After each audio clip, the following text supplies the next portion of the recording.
Awak tak apalah, awak kerja kat company besar, macam-macam ada, macam-macam benefit ada, best lah. Oh, macam tu pula? No, anda salah. Sebab walaupun anda kat company besar, anda dalam keadaan yang best tu, tapi tiap-tiap company yang besar, dia ada dia punya pro and cons dengan yang kecil.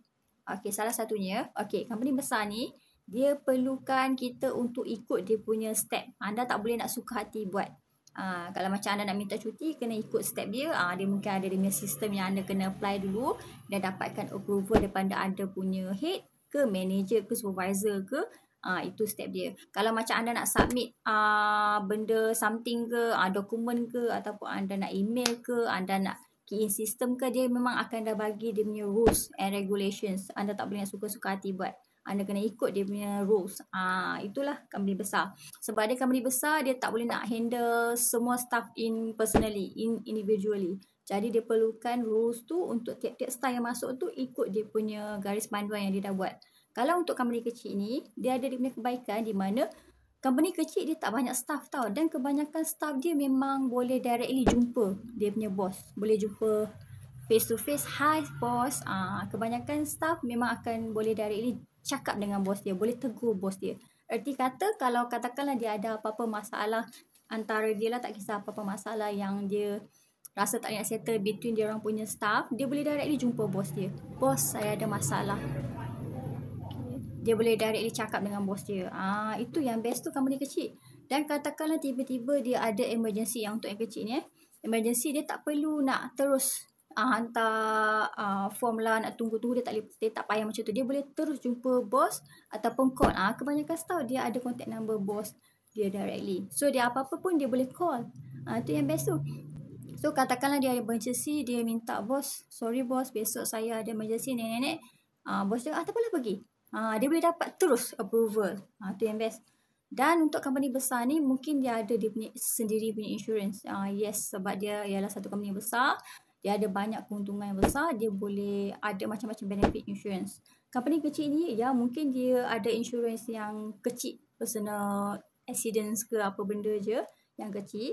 Tapi, kemungkinan dia ada dana.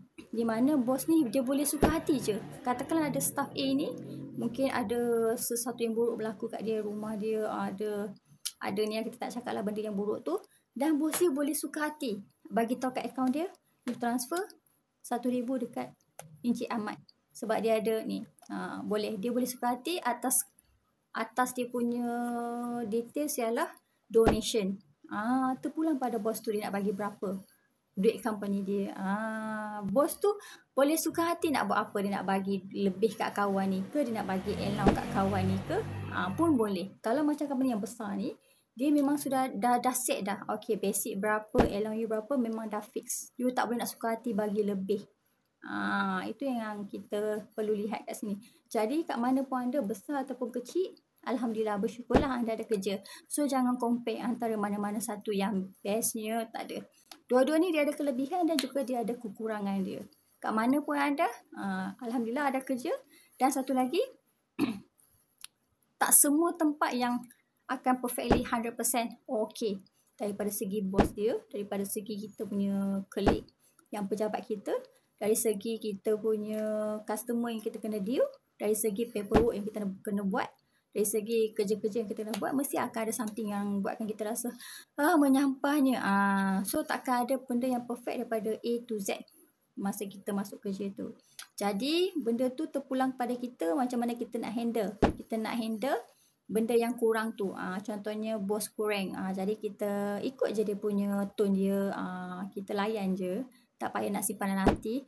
Bos ni tak habis-habis macam ni. Bos ni nenek ni. Nak complain. Jangan complain. Sebab benda complain tu dia akan buatkan kita punya environment jadi down.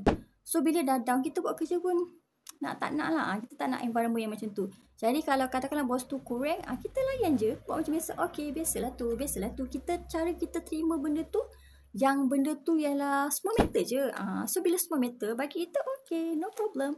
Kalau colleague yang jenis suka, kita okay, it's okay. Layan je. Okay, saya buat kerja saya. Tak payah kita nak terlalu fikir benda tu berat sangat. So benda ni bergantung kepada kita macam mana kita nak adapt. Tak kira lah kita berada di mana, besar ke kecil ke, level yang mana satu. Okay. So jangan rasa berat. Cara kita nak sesuaikan dengan keadaan tu. Itu yang penting sebenarnya. Okay.